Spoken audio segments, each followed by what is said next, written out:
नमस्कार, India crime में आपका स्वागत है। मैं हूं सुमित गुप्ता। सबसे पहले इस वक्त की सुर्खियां। कड़ी सुरक्षा व्यवस्था में अंडरवर्ल्ड डॉन छोटा राजन को लाया गया भारत। सीबीआई और इंटरपोल ने लिया हिरासत में, जल्द होगी पूछताछ। मेरठ में चल रहे कसिनो का पुलिस ने किया भांडाफोड़। 46 लोगों को किया रंगे हाथों गिरफ्तार। वीडियो गेम की आड़ में चल रहा था गोरख धंधा। दिल्ली के अमन विहार से 3 साल के मासूम का अपहरण। बदला लेने के लिए भतीजे ने किया चाची के बेटे को अगवा। मासूम को अकेला ट्रेन में छोड़कर हुआ फरार। राजधानी लखनऊ में बदमाशों ने दिया खूनी वारदात को अंजाम। 3 लोगों की बेरहमी से की गई हत्या। पुलिस का नहीं है खौफ। मछुआरों के लिए बिजनेस का अड्डा बनी गंग नहर। नहर में केमिकल डालकर पकड़ी जा रही मछलियां, पानी हुआ जहरीला।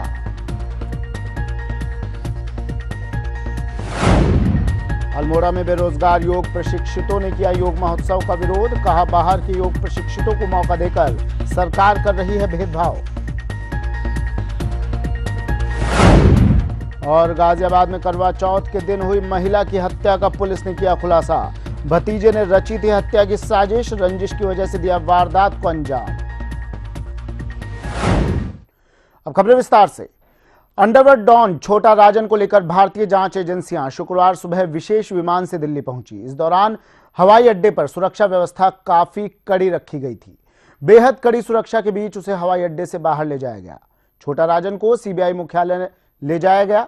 सीबीआई ने भी आधिकारिक बयान जारी कर बताया कि छोटा राजन उर्फ मोहन कुमार को सफलतापूर्वक इंडोनेशिया से शुक्रवार सुबह भारत वापस लाया गया है। इस वक्त छोटा राजन सीबीआई और इंटरपोल की हिरासत में है।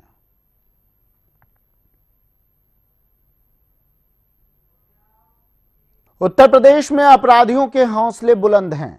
बेलगाम अपराधियों ने दिया ऐसी वारदात को अंजाम जिसने मचा दिया कोहराम।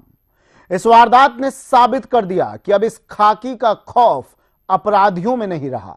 देखिए लखनऊ से यह रिपोर्ट।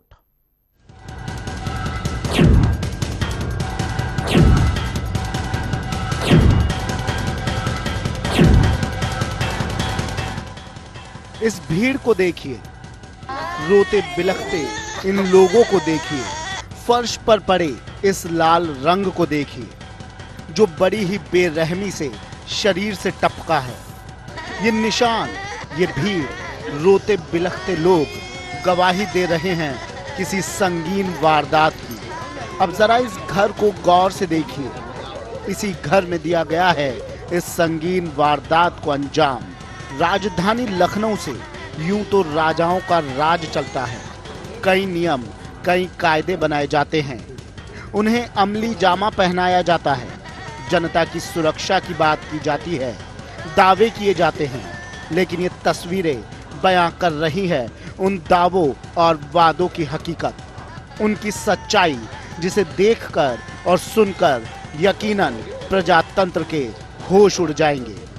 जी हां, सूबे की राजधानी में खेली गई खून की होली। दिया गया ऐसी वारदात को अंजाम जिससे पूरी राजधानी में सन्नाटा पसर गया। जिसने भी सुना उसके पैरों तले जमीन खिसक गई। यहां छीन ली गई 3 जिंदगियां। जो दूसरों को देता था जिंदगी, उसको ही उतार दिया गया मौत के घाट। जी हां, राजधानी लखनऊ में बेखौफ बदमाशों ने दिया इस वारदात को अंजाम। लखनऊ के थाना माल के थावर गांव में डॉक्टर राजकुमार मौर्य और उनकी पत्नी आशा देवी समेत 3 लोगों की बेरहमी से हत्या कर दी गई। धारदार हथियार से उन पर ताबड़तोड़ हमला कर उन्हें उतार दिया गया मौत के घाट। वारदात से पूरे इलाके में सनसनी फैली हुई है। रात तकरीबन 3 बजे दवा लेने के बहाने बदमाश डॉक्टर के घर में घुसे और जो सामने आया उन्होंने लिख दी उसके खून से उसकी मौत की कहानी। उन्होंने पहले डॉक्टर के भाई की पत्नी को अपना निशाना बनाया। उसके बाद घर के ऊपरी हिस्से में सो रहे डॉक्टर और उनकी पत्नी की भी धारदार हथियार बाके से काटकर हत्या कर दी। लड़ाई झगड़ा कबहू ना, गांव वाले कबहू नहीं बाबा। अपने लड़कन तना रखा इन गाँव वाले सब कोई नहीं कबो नहीं आए। हम तो हमारे गोड़वा में बहिर गोड़वा में रही थी भैया हैं जब सुने न तब। डॉक्टर दंपत्ति के साथ में उनका छोटा भाई राम प्रकाश मौर्य, उनकी पत्नी रंजना और बच्चे भी साथ में रहते थे। डॉक्टर के छोटे भाई की पत्नी रंजना ने जैसे ही दरवाजा खोला, बदमाशों ने उन पर बाके से ताबड़तोड़ हमला कर दिया। इस हमले में रंजना की मौके पर ही मौत हो गई। एक हत्या करने के बाद बदमाश इत्मीनान से मकान के ऊपरी हिस्से में सो रहे डॉक्टर राम कुमार मौर्य और उनकी पत्नी आशा पर भी बाके से हमला कर दिया। इस हमले में डॉक्टर की पत्नी की मौके पर ही मौत हो गई, जबकि डॉक्टर राम कुमार मौर्य की ट्रॉमा सेंटर में मौत हुई। ये थावर गांव का मामला है। अभी भोर में हम लोगों के पास एक सूचना आई कि ऐसे एक है परिवार जिनकी हत्या हो गई है। हम लोगों ने मौका मुआयना किया, परिवारीजनों से अभी बातचीत की जा रही है। अभी तहरीर आने के बाद और चीज़ें पूछताछ के बाद परिवारीजनों के मोटिव क्लियर हो जाएगा, तो आप लोग को अलग से अवगत कराया जाएगा। घर का सामान सुरक्षित था, इसलिए वारदात के पीछे की वजह रंजिश से भी जोड़कर देखी जा रही है। फिलहाल पुलिस ने डॉक्टर के भाई की शिकायत पर 2 लोगों के खिलाफ मुकदमा दर्ज कर मामले की जांच शुरू कर दी है।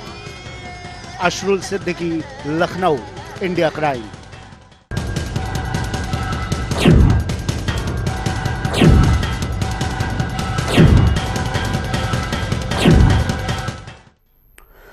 मेरठ के शारदा रोड पर श्रीजी प्लाजा में कसिनो चल रहा था, वो भी वीडियो गेम की आड़ में, और कई नौजवान इस खेल में शामिल थे। पुलिस ने छापा मारकर इस गोरख धंधे का भंडाफोड़ कर दिया। ये वो बाजार है जहां वीडियो गेम की आड़ में कसिनो का गोरख धंधा चल रहा था, वो भी एक प्लाजा में जिसका नाम है श्रीजी प्लाजा। और ये वो कसिनो है जहां जुआ खेला जा रहा था। तस्वीरों में आप देख सकते हैं कसिनो में खड़े इन लोगों को, जिन्हें पुलिस ने घेर रखा है। कसिनो के बाहर गेट पर 13 कैमरे लगाए गए थे, जिन्हें एक कंप्यूटर से जोड़ा गया था। कसिनो संचालक अक्षय सिंघल खुद इससे नजर रखता था। पुलिस को जब खबर मिली तो पुलिस ने छापेमारी कर कसिनो से 46 लोगों को रंगे हाथों गिरफ्तार कर लिया। पकड़े गए आरोपियों में से ज्यादातर छात्र हैं। अक्षय से पहले उसका भाई प्रियांक सिंघल कसिनो चलाता था। ब्रह्मपुरी पुलिस ने अप्रैल 2014 में प्रियांक और उसके पिता शिव कुमार को पकड़ा था। उस दौरान छापेमारी में कसिनो से 18 लोग पकड़े गए थे। भाई के पकड़े जाने के बाद अक्षय ने कसिनो का काम शुरू कर दिया था। अक्षय ने पहले तो एक शेयर कंपनी की फ्रेंचाइजी ली। कुछ दिनों तक शेयर ब्रेकिंग का काम करने के बाद अक्षय ने दोबारा कसिनो शुरू कर दिया। कसिनो सुबह 11 बजे से ही शुरू हो जाता था और शाम 7 बजे तक धड़ल्ले से खुलेआम चलता था। सूचना मिली थी विश्वस्त सूत्रों से कि श्रीजी प्लाजा जो है शारदा रोड पे, यहाँ पे एक बिल्डिंग में तीसरी मंजिल पे कैसीनो चल रहा है। उसमें काफ़ी तादाद में नवयुवक आते हैं और सट्टा वहाँ पे खेलते हैं।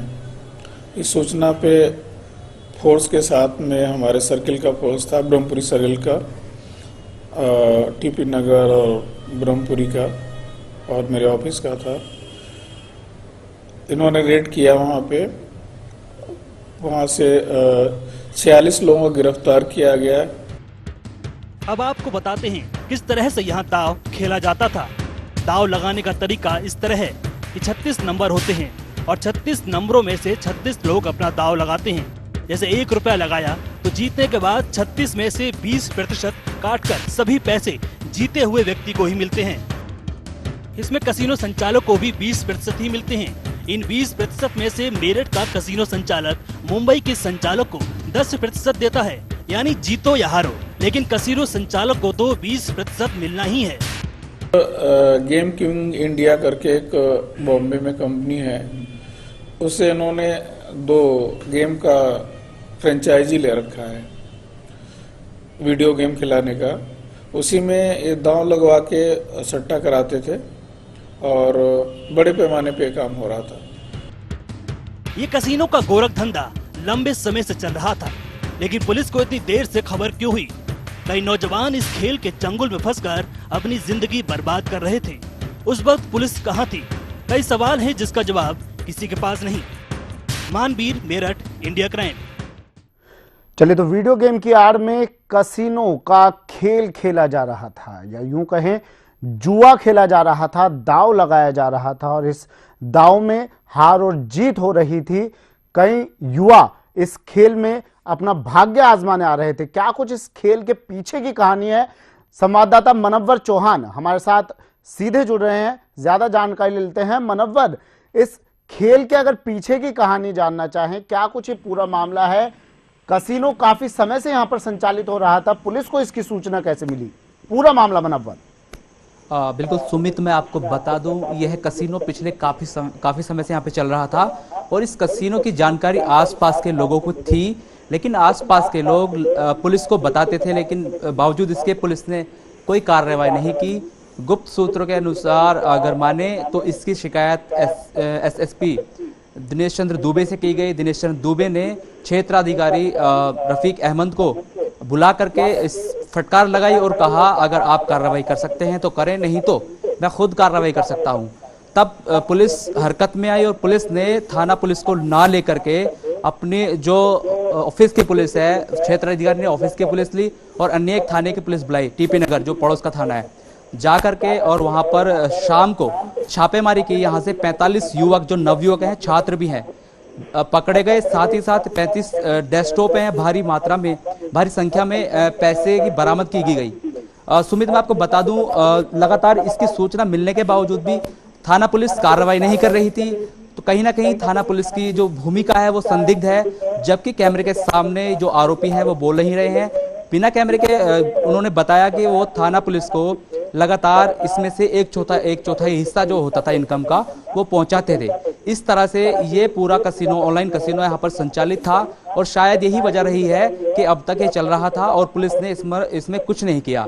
हालांकि ये दिनेश चंद्र दुबे एसएसपी मेरठ का सराहनीय काम है जो इन्होंने इस कसिनो को यहाँ से बंद कराया और युवकों की जान जो भविष्य अधर में था वो कहीं ना कहीं बचाने की कोशिश की गई है। सुमित, बिल्कुल मनव्वर, एसएसपी साहब का कदम सराहनीय कहा जा सकता है, लेकिन सवाल ये है कि इस तरह के पहले भी कई मामले सामने आ चुके हैं और वो भी ब्रह्मपुरी इलाके से ही।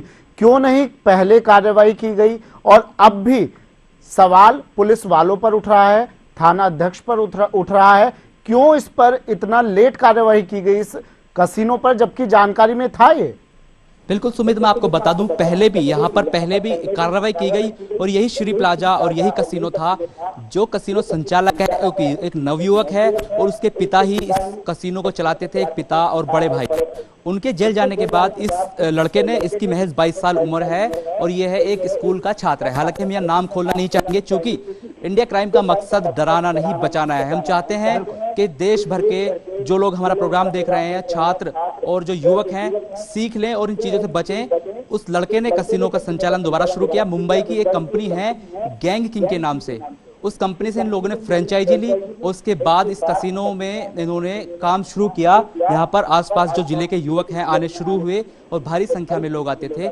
ये इस तरह से संचालित हुआ। हालांकि लगातार पुलिस की भूमिका पर सवाल उठ रहे हैं, आप सुमित सही कह रहे हैं, लेकिन जो थाना पुलिस है उसको जब पैसा मिलेगा तो वो कार्रवाई करेगी ही नहीं। अब बात आती है आला अधिकारियों की। आला अधिकारियों के उस मामले, ये जो मामला होते हैं संज्ञान में आते ही नहीं है, क्योंकि बीच में जो डील कराते हैं वो आला अधिकारी तक पहुंच नहीं देते इन मामलों को। जैसे मामला सामने आया है ऐसे ही दिनेश चंद्र दुबे जो एसएसपी हैं उन्होंने कार्रवाई कराई और न केवल कार्रवाई कराई, हालांकि आदेश भी दिए हैं क्षेत्राधिकारी को कि इस तरह के मामले जितने भी यहाँ पर चल रहे हैं सबको बंद कराया जाए।